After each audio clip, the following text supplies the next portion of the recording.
perfectionism and people pleasing are the two patterns that can get us to be very successful. Well, and I would say perfectionism even more so, right? Right. But those are behavior, those are coping skill patterns that are rooted in attachment patterns. Let's talk tails. Everyone deals with one form of stress or another. Without body-mind resilience, it can lead to a nervous system breakdown and manifest in even physical pain. My Tales with Taylor guest today shares her lived experience of restoring her nervous system after severe burnout and is now the founder of Kinessage LLC, a mind-body resilience innovator, speaker, neurosomatic intelligence practitioner and facilitator, author, and developer of Kinessage Applied Resilience and the Kinessage Release Your Pain self-care system. It's Kathleen Gramzay. How are you doing today? I'm great. Happy to be here. Thank you so much for being here, and thank you what you do, because literally every single human being deals with one form of stress or another. Absolutely. Perhaps on a daily basis. Yes. But to start this, I would love to hear the tale of your burnout. What were you doing and how did you know you hit that moment? Well, I was literally laying on the floor in the fetal position without a brain functioning. Yeah. So this combines my story as an entrepreneur and how I got to burnout. So we all deal with stress, but certainly in business, there's all kinds of levels of stress and extra levels of stress. And so I had already had my practice for many years, my massage therapy practice. I already had done the Kinessage self-care, in terms of working with clients. But I had come to this juncture where I got this universal tap on my shoulder in 2015 that it needed to be for everybody. So I was already in my massage therapy practice for 16 years. I was also teaching the methods of self-care and massage to occupational, physical, and massage therapists around the country. So I had two businesses simultaneous for 8 years that I was running myself. And then it was like, this needs to be for the public. So I was like, well, I'm not doing 3 businesses, God. So I'm got to take something out. So I retired from my practice, but I literally then I was teaching and then spent 18 months developing this into a virtual system for the public. And I am a in-person kinesthetic, be with people person. So tech is not my space. Virtual is not as much my space either. But here I am doing this thing. So I did it. And, in entrepreneurs, we're always having to fund what we're doing. So I had funded, I had a great budget and I funded everything. Development's going to take a year, 6 months for marketing and sales. So I'm good. And I was really good up until the entire development ate my budget for marketing and sales.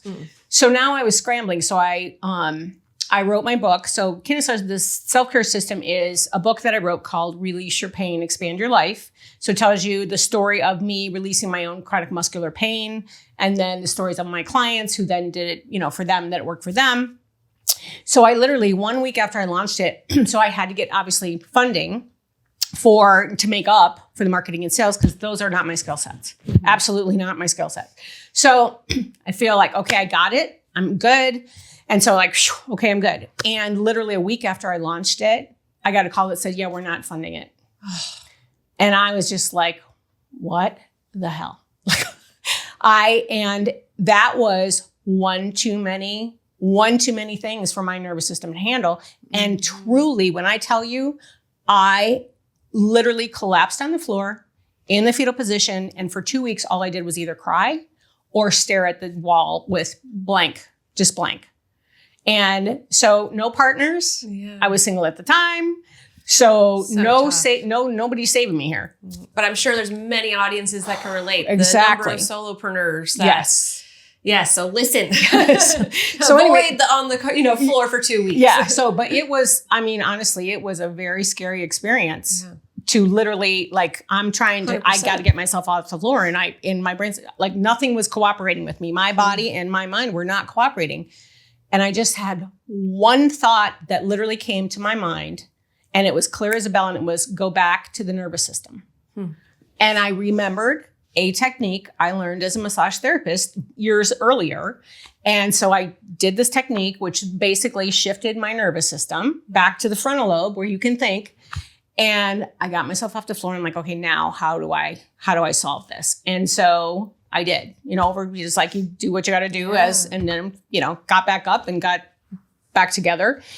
But what it really did was open me to just studying, like a whole deeper level of studying the nervous system and chronic stress and how it impacts us and how it impacts all aspects of who we are, right?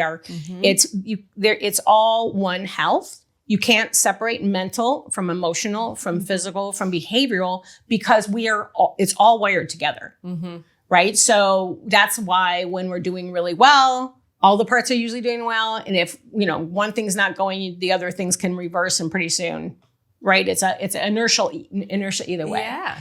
Yeah. So then I was able to, I launched that, everything, worked, but that experience to my nervous system of literally being to the point of that level of survival, that it scarred me in two ways. It literally, so when we have emotional experiences, what creates memory, right? A memory is your thought, your emotion about it, and the physiology of the chemicals of your emotions, right? So the cortisol, the adrenaline, could be the joy, whatever the memory is, right? And it creates this thing called a neurotag.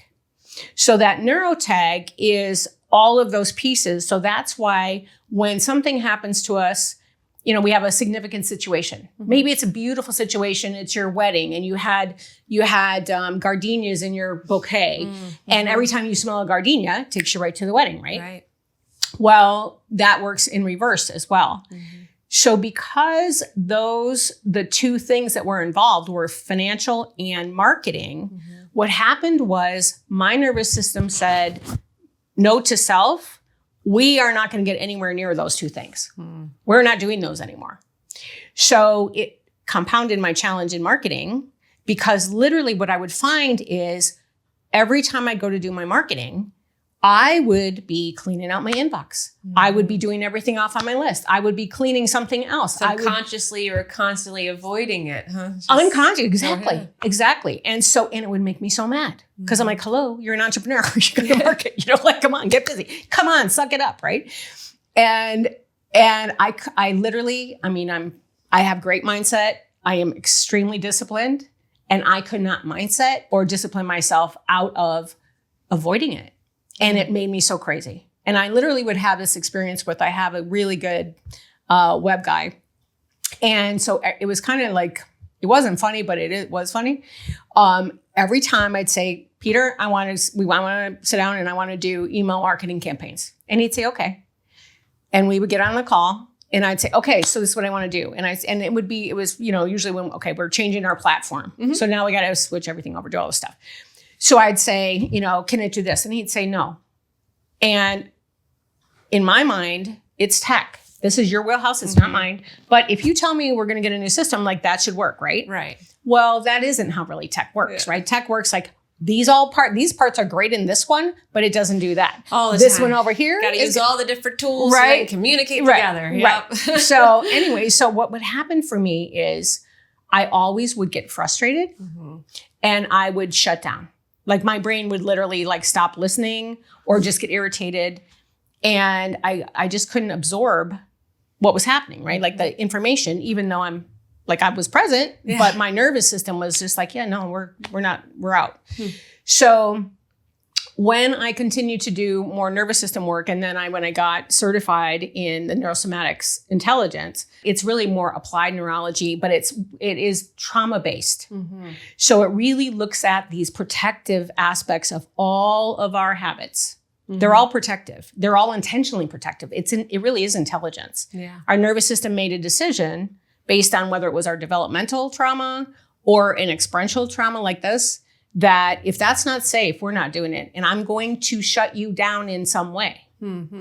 So it could be like if you rolled your ankle a bunch of times, right? So you rolled, and your brain isn't really clear where your feet are on the ground if you're stepping off a curb. So it's going to tighten up all your muscles and contract. So you shuffle, so you don't take too big of a step so you don't fall. Right. And then what you're saying too is a lot of this could have been in developmental stages when they always say about talking about childhood trauma. Yes. That's real, and that our brain created those neuro tags that we may not know subconsciously right away, that our families maybe had tons of finance issues and maybe there was a lot of trauma and fear. And then perhaps that's why, as an entrepreneur, if you see that there's certain areas that you're just naturally shutting down and you don't know why, it sounds like your technique could help really weave out of that woods of your neuro issues that you're having. Right. And that's actually the power in using applied neurology and somatics or neurosomatics. The power is that so if you can't get to it, right, it's that we want to think our way out of it, right? Like, I'll mindset my way out of it. Oh, a number of times I say that. Yeah. Right. You say it, but it's like, that's not who's running the show.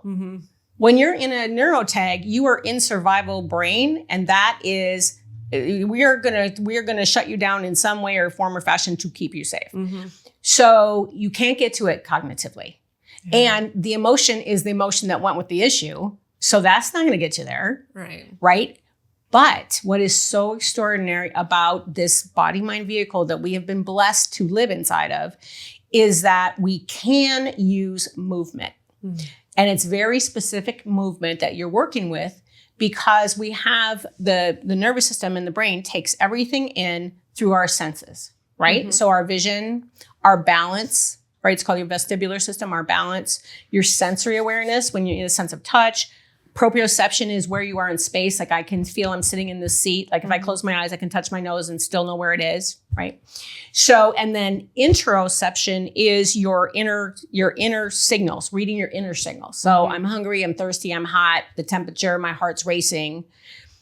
And what we can do is, by making the map clearer for those 5 systems, if you think about it like a bucket, like a threat bucket. So the brain and nervous system are always on guard. Okay, I'm safe for threat. So we get all this data, like today, everything that's coming through, right? All this stuff coming in. So it's the outside stuff, but it's also those inputs about what's happening with our systems.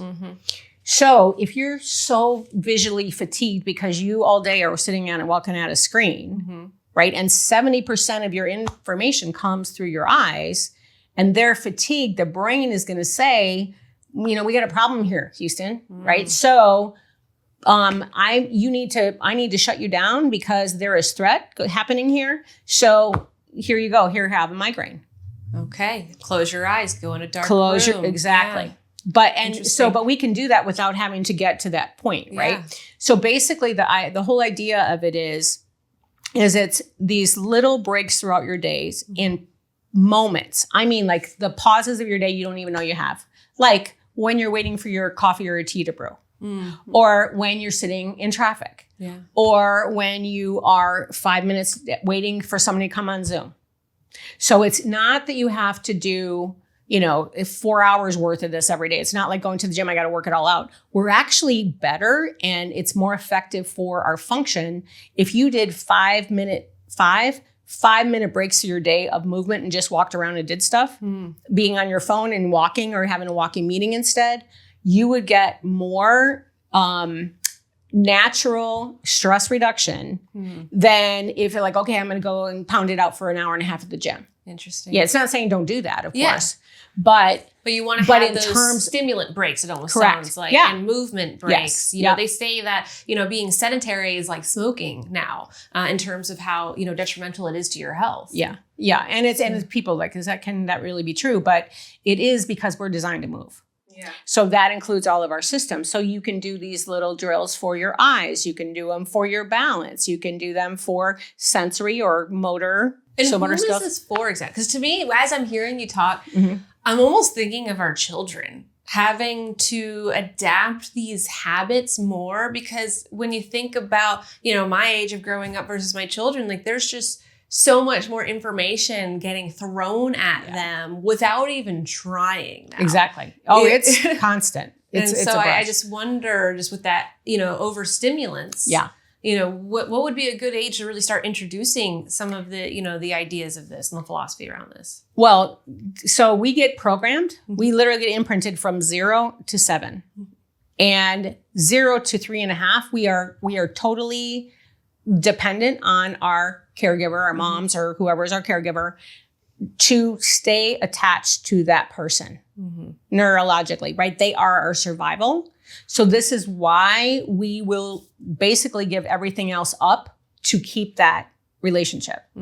So this is where attachment challenges come in, right? Because if our mom or our caregiver, if they're challenged, right? If their nervous system is dysregulated, and now we are trying to be hyper vigilant and work around like, okay, what do I need to do to keep them safe, to keep them happy so I stay safe, right? That's really how we get into the relational challenges on a neurological level.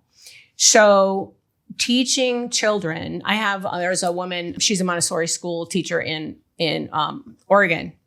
And so we were talking, she's like, oh my God, I do this little kids, like she calls it a quiet corner.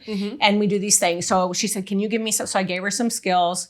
And now the kids are all, doing a little sensory stimulation with a little cloth on their feet. Miss Robin, can I go? I need to go in the quiet corner and rub my feet. And it's so cute, but it grounds them, right? Yeah. So you can't be too young and you certainly can't be too old, because that actually keeps us as we get older, right? The sensory awareness, like just working with your feet, our feet literally lose, like our toes, flexibility 8% every decade. Wow. So when you talk about falling, like that's the biggest thing for people, right? As they get older, right? Why do they fall? Well, they fall because your toes don't bend anymore.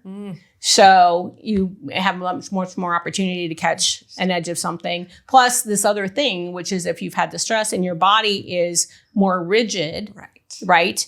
And so staying flexible, but that is flexible at a neurological level as well as a physical level. So we can use the body to reset the mind and reset the nervous system, which is why it's really like it is the most critical life skill there is. Yeah. So if you're human, no matter the age, you really need to be, utilizing these techniques that you teach just for whole mind, body, spirit, really wellness, it sounds like. Yeah. And we're meant to. Like we do a lot of this stuff already, but it is because of the evolution of humanity in the sense of the world, the tech, all the external material things and the push and, search for those things, right? That constant external stimulants, but it's also those stimulants that are keeping us in a state of fight, flight, or freeze. So when we're in it, we really are, it just perpetuates, right? When you think about it, like when you're stressed, right? When you're stressed about one thing, that neurotag, that is all those things in your life that connect. Okay, now that's where you're like, okay, first it was maybe you have a child challenge. And then I was like, well, wait, now that's going to be about the school. Well, wait a minute, now that's about our finances. Well, now we're not going to go on vacation. And now, somebody's going to lose their job. And like, that's where the mind goes. Yeah. Because of the neurotags of those connections in synapses and in how we're wired. And the resilience is also built in too. Because it's extraordinarily simple. You have to make it a habit, like other things, right? But it is truly extraordinarily simple. That it's like catching yourself. So you're basically this awareness of, I see myself doing this habit or this behavior. So give me an example. Is there a behavior? So avoidant behaviors, procrastination are actually part of the. When I made that finance, when every meeting we have with our CFO, like Eric has to be there because I just I don't know. I have to hear the high level. And then once I get into the nitty gritty details, I just tune out. I don't mean to. I'm like, same thing. I'm there. Yeah. But perhaps there's just some, back end, childhood things with when it comes to finances that it's just like, as long as I know we're in the green, we're good. That's all I need to know. Right. And thank goodness you have somebody else that is, connected, capable, and your partner. Yes, in no, life I'm and business. very grateful that I have Right. a very, we are the definitions of opposites attract when it comes to That's just everything, our habits, the way we think, which is great because then as a, a business partner, it's really beneficial to have someone who's just very nitty gritty details and can listen to the details with our CFO. And I just go, what do you need from me? That's right. Well, and then it's good to recognize that, right? And if you have a solution for that. But the cool thing is that if we want to be more free, right? If we want to really be free from these patterns of fear that unconsciously rule us and run us and run our lives and our decisions, not to mention just the worry and the anxiety and the panic factors and all those, whether it's anger or frustration, right? Those aspects that go along with it. We can literally repattern the nervous system. It literally repatterns the nervous system. So it's a matter of you do the tools and then you do the hard things. So you can actually use it you're teaching your nervous system how to re-regulate. And every time you do that, so that it says, here's the pattern I've been going all this time. Finances, no thank you, right? Finances, no thank you. And I'm going to do this tool so I can sit in, I can be more present. And then I do the tools again. So I'm like, okay, we're still safe. We're still safe. So that's when I was saying about the marketing stuff. So that's what I did, right? So, a couple of months goes by and it compounds, which is really wild because it's not like I decided like in this meeting, I am going to like mindset and I'm just going to will myself to do this, right? So, but I was in a different space. Yeah. And so I sat down with them. So we set the meeting. I actually looked at my analytics on my website, which was a first. I'm not kidding. I was going to let you clap for sure. Yeah. We want you to do that. Yes, that is important. And I'm like, oh, this is important. And this is interesting. Like, oh, this is good to know. Yeah. Right. So anyway, I had my 3 things I wanted to do, blah, blah, blah, get on the call with them. And I said, so can we, do I need to just do these tags or do these things or what do we? And he's like, yeah, no, this one doesn't do it that way. No. And I said, okay, well, how else can we do it? And he's like, well, we could do blah, blah, blah. And it's like, okay, and how about this? No, it's, it's not designed that way, but we can do it. Like instead of shutting down or getting frustrated, I made it through a 90-minute meeting with him, 100% present. 100% calm, asking questions, not like, well, why doesn't it do it? Right. Not getting irritated. And so at the end of the meeting, he looked at me and he's like, this was different. Nice. I said, yes, because my brain is functioning different. And truly, my brain feels like it's functioning 15 years younger. Nice. And the same correlation to that on the finance side. So my finance, I'm always responsible. I always do what I need to do. I just don't ever never did anything extra. Like I'm not the one looking at ratios and how many years and going back and compare. Like here's all the reports are right. Here you go, my tax accountant. Yes. I'm done. Okay, good. Just tell me where I'm at, right? So this year I had to get my stuff in for my business, right? Stuff. So I was like, February 15th weekend.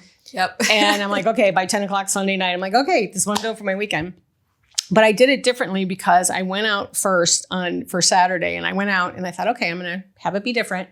I went out and I got myself some crab legs and some asparagus and I had a champagne split in my fridge and it was like, okay, I'm going to do all the work all afternoon and then I'm going to make myself a really nice and treat yourself. Dinner, right? Nice. To celebrate. Yeah. Right? Teaching my nervous system, you could do this. Yeah. So I do that and I had a call scheduled with a friend. And it was scheduled for 6 o'clock. And I text her and go, can we make that for 7? She's like, sure. Because I wanted to get another hour in. Yeah. And then she gets on the call with me and we're on Zoom and she lives somewhere else. And so she said, hey, what are you been up to? And I'm smiling. I'm like, I'm good. I said, I've been doing tax stuff since noon. She's like, and you're happy? And you're happy and you have this much energy?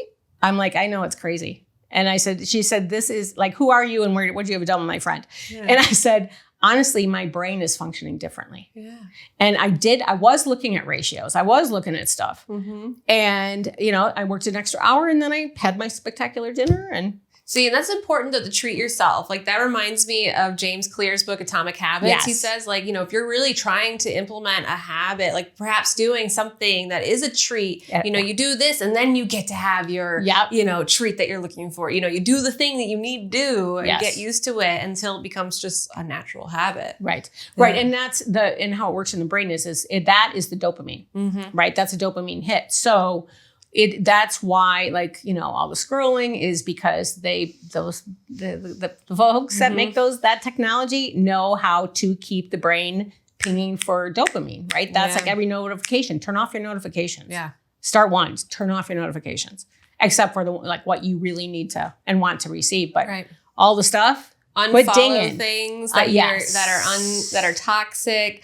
I know I warn people too. It's just like, don't click on things that you don't want to then have to see again. Yeah. I have taught my algorithm very well. There's just, cats, Salt River horses, and business stuff. That's pretty much in sports. Yeah. That's pretty much it. Because those are the things. I will not click on any news, anything political, anything else. Just something about Salt River horses. They're sweet. I know. They're really sweet. Yeah. But that is the same, that's the same thing, right? You got to teach it. And then also having the understanding of the trauma basis of it, because a lot of times we'll go and be aggressive, meaning I really want to get rid of this. So I'm going to go and I'm just going to go into the trauma, whatever it was. And, and I'm just going to go deep in it. Well, we can re-traumatize ourselves, right? So it is about being able to do a minimum effective dose, meaning let me dip my toe into this. So whether it's emotional, right? So it could be emotional processing or belief rewires, right? Let me look at what this thing is, but let me do it in such a way that I can show my nervous system, I can go there, but I'm just going to go enough so that I don't hit that trigger, and then feel it, release it, and then reset yourself again, right? So okay, we did it, then celebrate. Yep. And that's how we start the train going this direction, because it's novel. The brain loves novel. And so pretty soon it's well, let's just go this way. And it's not like you have to strong arm yourself to not do the other thing anymore. You just quit doing it. Just becomes natural. The rewiring you've rewired. It's just, and I mean, if anybody would have told me I would intentionally, without trying, I would be looking at ratios from 3 years ago, I would have told them they were out of their mind. Right? That's not going to happen. There is no more critical skill than to understand how our nervous systems work and to really understand that we are driving a Maserati, right? And we got it burned out in first gear, right? Because we just don't understand how it works, and we don't understand its language. Yeah. Right. Its language is not words. It's pain. It's anxiety. It's inflammation. So those are, in the Western medical model, there are symptoms, right? If you look at it through a neurosomatic lens, those are outputs of the nervous system of an overtaxed nervous system. And when you can lower the capacity in that threat bucket, where if it's the water is this, the brain's going to say it can get this high, but no higher than that because I'm not letting it overflow. So I got this little faucet over here. So if it gets this high, I'm opening the faucet and out comes the pain, the anxiety, the inflammation, the procrastination, this dissociation, fight, freeze. Those are all intentional outputs, right? So if we keep the water below that faucet, guess what? We don't have to have those happen. Yeah. Or happen much less, right? And then the more you build that overall baseline capacity, then you are able to not have it to repattern it in another way where you're I don't even roll that way anymore. Yeah. So it's pretty spectacular. And working with leaders, which is, really my space, because again, everywhere, right? Little ones all the way till we're done. But for me, I choose to work with leaders because the world is in such a state and need of great leaders. And we have really extraordinary people who are burnt out, right? And we need everybody who is contributing extraordinary things to be able to have the capacity to be healthy, to be joyful in their work, right? And then to be kicking butt and taking names and doing great things that we can, take care of these huge challenges that we have created for ourselves. Yeah. So that's really why. Yeah, you know, leaders in general, like mission driven, and then women leaders, female leaders. Yes, because normally a lot of times women leaders, they're leaders of the household, leaders of their business. Yes. So, you know, it's literally wearing multiple hats. Yes. And, you know, something as I'm listening that I find really interesting with your story is that in the beginning, prior to your burnout, you were helping people with self-care. You were giving people massages. You were helping people. I was teaching other therapists how to take care of themselves, right? I was teaching, And irony. But that story is not uncommon. The number of times there's a caregiver who can't care for themselves, or there is someone who, you know, is teaching self-care but doesn't necessarily have the time, or they feel like they don't have the time to care for themselves. Why is there that pattern when it comes to people in that industry? Well, another pattern is called people pleasing. So people pleasing is it is patterned in very young, right? It goes to that attachment, which is, how do I stay safe? I stay safe by making that person happy, right? So that pattern, the patterns continue. Even though we grow up and our bodies grow up, that wiring stays, that pattern stays. So people pleasing is the biggest reason why you're going to find many people in caregiving who it's take care of everybody else. But, you know, that does not translate to self-care.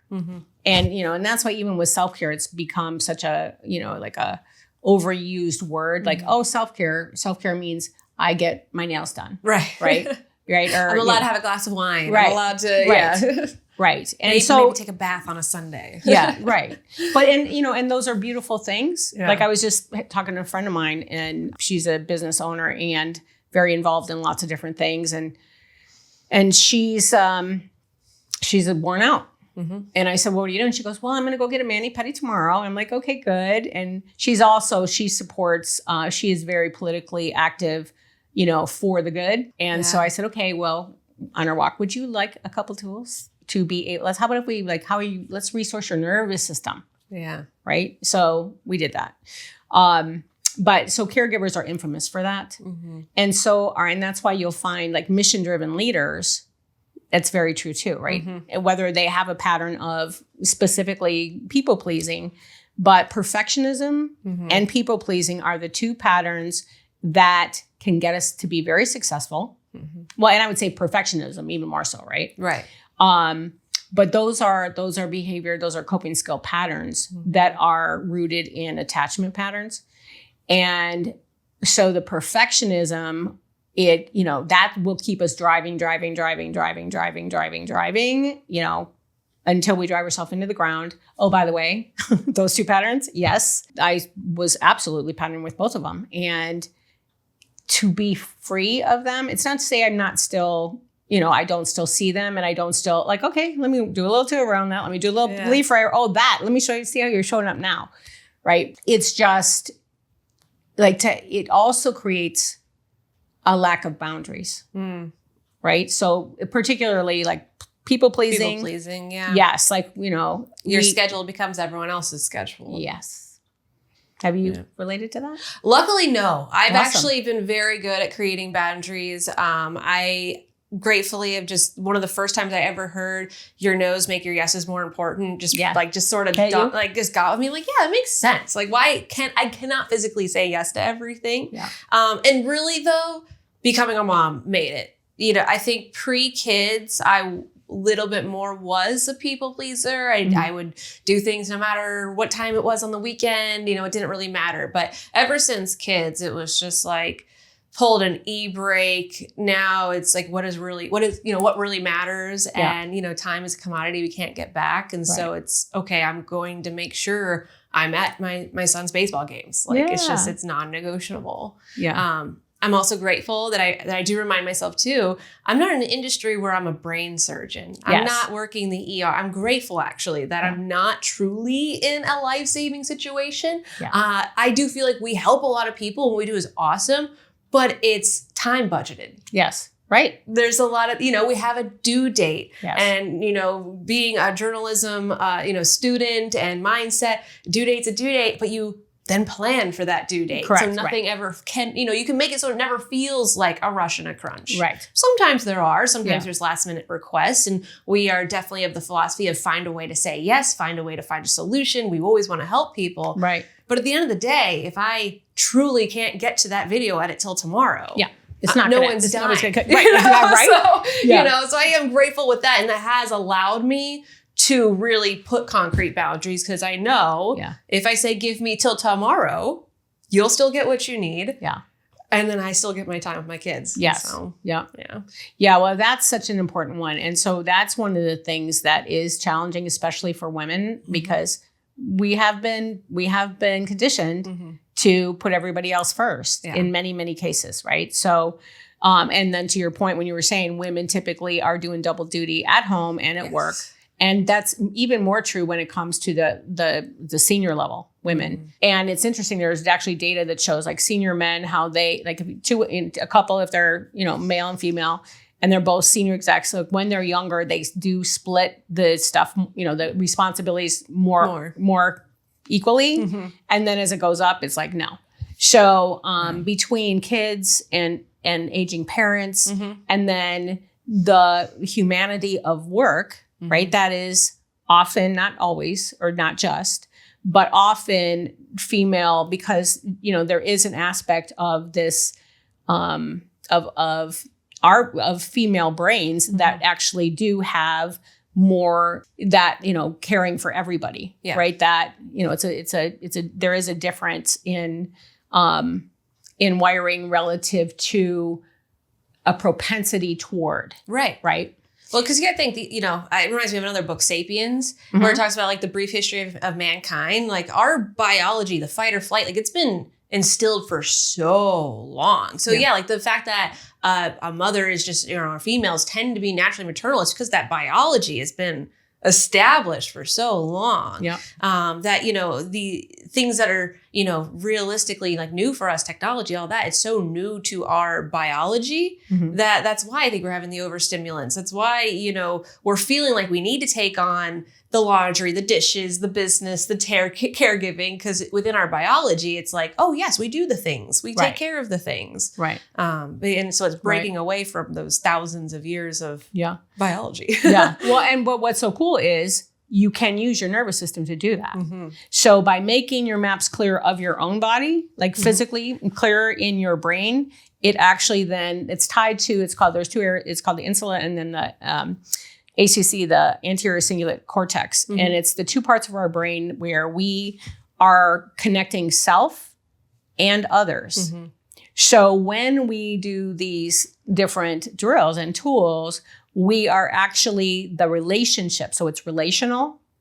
And when we make our maps clear, we are now defining, this is me, that's you, which affords us the ability then to have more communication, clear communication. And then also there's stuff for the vagus nerve and your voice and all these different pieces that when you do them, you now start showing up in a different way. So I'll give you an example. So when I first, added this additional certification in, I'm science-based and I'm, I got to prove everything. So I proved it, of course, with myself. But then I started working with individual women leaders. And what was so fascinating across the board is to see that not like all the different areas it affected, like 92% less unconscious eating, 72% less procrastination, like 68%, less brain fog, more, so now and all the good stuff. So basically when your nervous system is not using all its energy trying to keep you safe, guess what? It's got capacity for all the other stuff, right? So creativity, self-expression, energy, health, like across the board, mental and physical. But what was very fascinating to see was, when we're in relationship, we always want somebody to do something that we'd like them to do that they don't do, right? It just goes, we're human, right? So we're like, so we might be saying, I wish you would do this, or like, you should really work out. We care about people, we're trying to help them be healthy, but usually that's how it comes out, right? So every one of them had something that they they wanted to change in their partner. And so I said, what we're going to do is we are going to just work with you. You doing that thing, you doing that. Every one of them had a change in their relationships because they just started being more clear on what was their choice. Yeah. So it's just like, look, if I know our thing, like I know in this situation, you're going to act like that. So next time we go do that, I want you to know that I'm going to let you have your experience, but I'm going to go do this. Like I'm not participating anymore. And in every case, their spouse stepped up in a new way because they were different. And now they were more clear. They were more definite. It was not offense or defense. It was just like, look, this is what I'm going to do. You're welcome to do what you're going to do. I'm going to do this. Every one of them stepped up to they're like, I want to match your energy and what you're doing and who you're being. Yeah. So, we don't, I mean, it's never going to be, it's never about telling somebody else what to do, right? It's about us being it for us without whether or not they do or don't do. And then people can come on board or people might not come on board, right? Things might shift, but maybe it's time for them to shift. Yeah. So it is truly in every way when we are partnered and working with our nervous system for greater health and clarity and function, every aspect of our life functions better and our relationships are better with ourselves, right? Start there. And then we can be better with other people and better in our work and better in our joy and our fun and what matters. Totally. Yeah. Love that. Yeah. And so as a business show, I always like to also know the tale behind your brand. And so I'd love to know, Kinessage, how'd you come up with that? What does it mean? And then how did you choose the colors of your brand? Okay. So Kinessage is the word that I coined to define when it started out me developing this new method of massage. So kinesiology is movement. Kinessage, massage through movement. Yeah. So that's where the name comes from. And then the waves are depicting that movement. So that's why they're the waves. And the colors are, it was intuitive.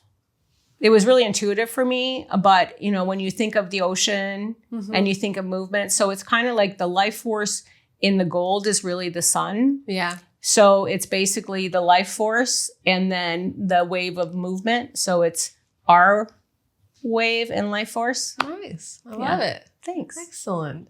Yeah, I'm always so curious because there's always a tale. People don't just wake up and go, I'm going to start a business called this with purple and green. That's just because. And so there's always a tale behind it. That's true. And so that is excellent. True. Yep. And I know I'm very grateful to you because you did give my first child, James, some Kinessage when he was, a couple days old. I want to say that was fun. a week old maybe. Yeah. And which was great. I feel like it was good just to learn some of those, movements. We were able to apply it then when we had our daughter. Yeah. And, just getting some bonding with them and helping them with those gassy bellies with the movements with those feet, and exactly. such. And so, it was really good. Yeah. So that goes to show you, right? So the touch is the language, the first language of the nervous system. Yeah. Right. That and tone. So there are no words. They don't know what words are yet, but they sure can hear your tone. And they could feel you. And they can feel you. Like the skin to skin, the first, I forget the time duration, but how important that is. Like when they first come out of the womb, like how to have that skin to skin contact. Apparently, like it helps with their heartbeat regulation and heart rate variability. It's amazing. Yeah. Yeah. That's why that was fun when I had that chapter in my life and doing the pregnancy and labor massage in addition to the Kinessage and the other stuff. But, it just is so precious. And I really started teaching infant massage because women have all the bonding, right? And here's their spouses, right? Who don't have any of that really. So when I started to teach the spouses how to do the infant massage, so mostly for dads, right? Yeah. To be able to, or, partners, to be able to have that connection and that bonding. So that's why I like that right before you, and then you do the bath and the whole thing. Yep. And I'll tell you what, I still have people who I would do it. And, I had, when I did the instructions for you, right? Yeah. I had this one dad, he laminated it. He put it on the wall above the changing table and touch. And so this is a really good point too, is that yes, it is lovely when we have other people in our lives to hold us, to love on us, to, to give us that affection. It is incredibly powerful to put our hands on our own body.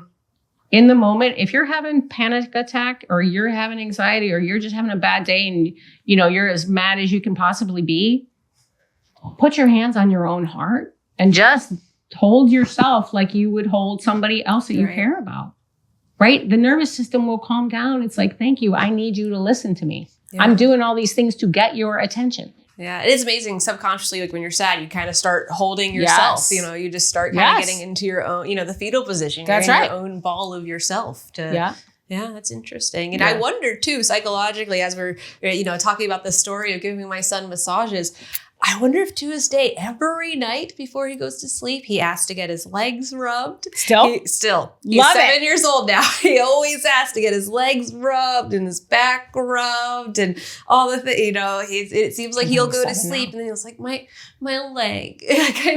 So yeah. I can't believe he's 7 now. Wow. I know, time flies. And so that is interesting. And I wonder if there's some correlation with that, we were doing that for so long that he's like, why are we stopping this? Right. Just because I can take a bath myself now doesn't mean we're stopping the post-bath massages. Yeah. So. Yeah, it's interesting too, because I look back to my life and, my family was all very affectionate and every rubbing. So, and we also have a 4th out of 6 kids.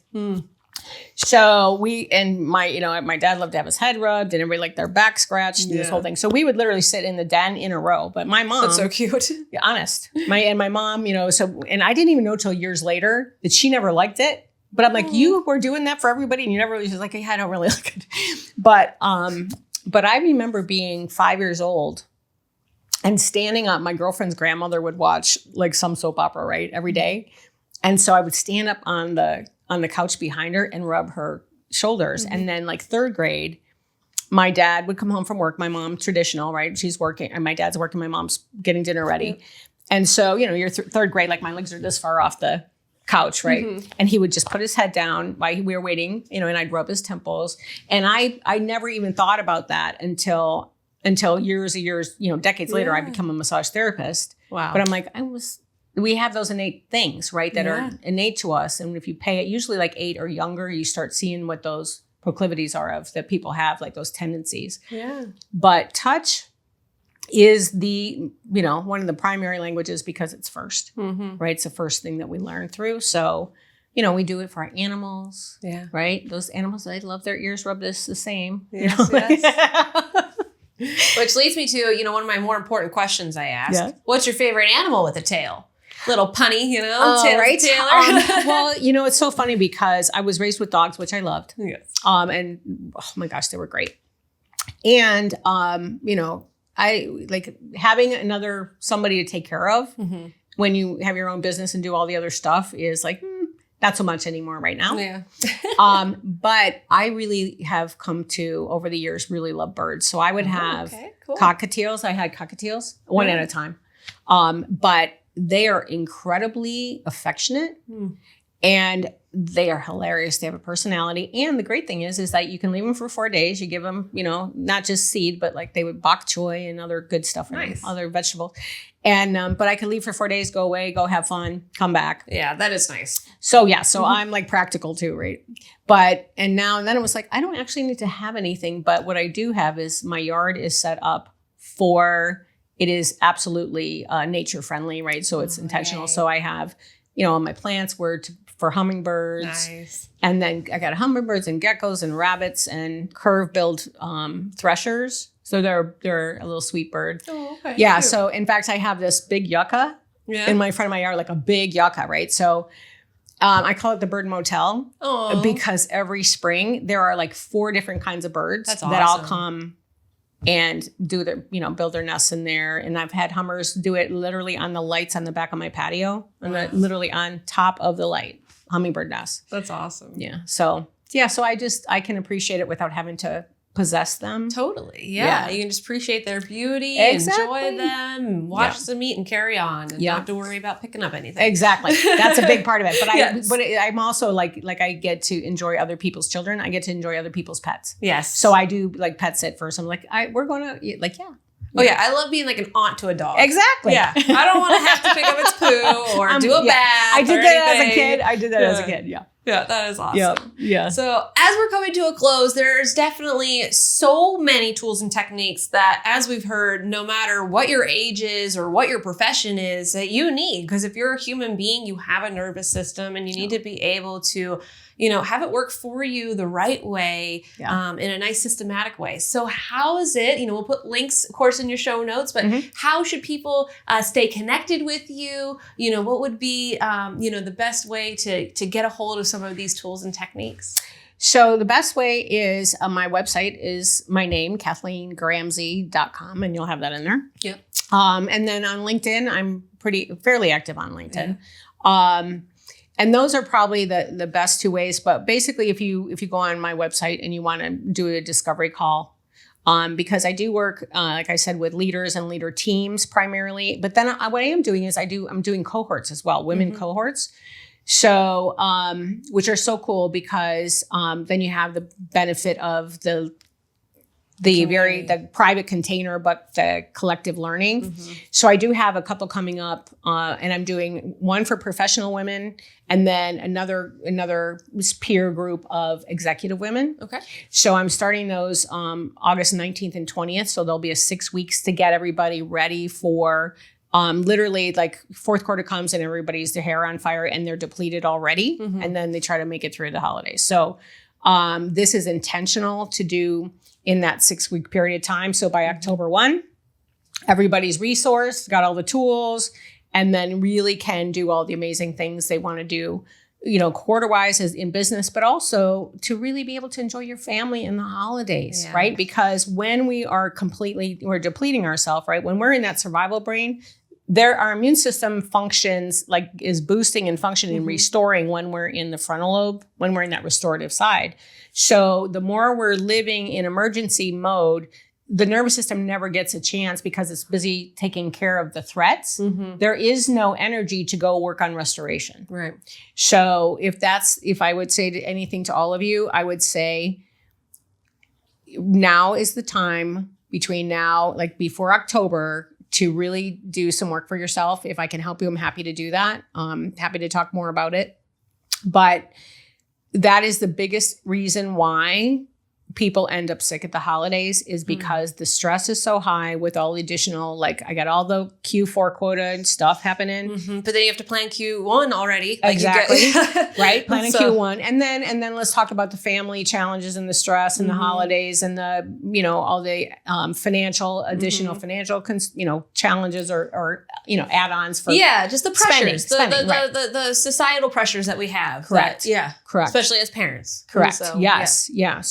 So I would invite everyone to really, it's great to go on vacation in the summer. I went on vacation. Well, guess what? You came home. Everything else is the same. Your patterns are the same. So the vacation was great for the moment, but this is about building your own vacation within yourself so that you can ride the waves of life and really surf them, and just better and better. And it doesn't mean this stuff doesn't happen, but it means you have so much more capacity to handle them that the little stuff doesn't take you over the edge.